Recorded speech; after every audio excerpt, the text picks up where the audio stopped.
जी तू मर्द नहीं माथा के दर्द हब राजा जी तू मर्द नहीं माथा के लगावे के मन करे फांसी पिया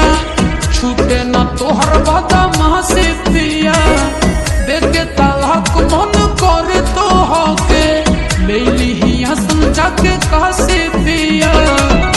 प्रिय दरसी न सुने लो रजी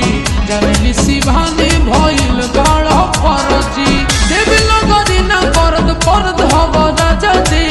साफ खड़ा उठ जाए न हो जैसन हरद हब राजा जी तू मर्द नहीं माथा के दर्द हब राजा जी तू मर्द नहीं माथा के दर्द हब राजा जी तू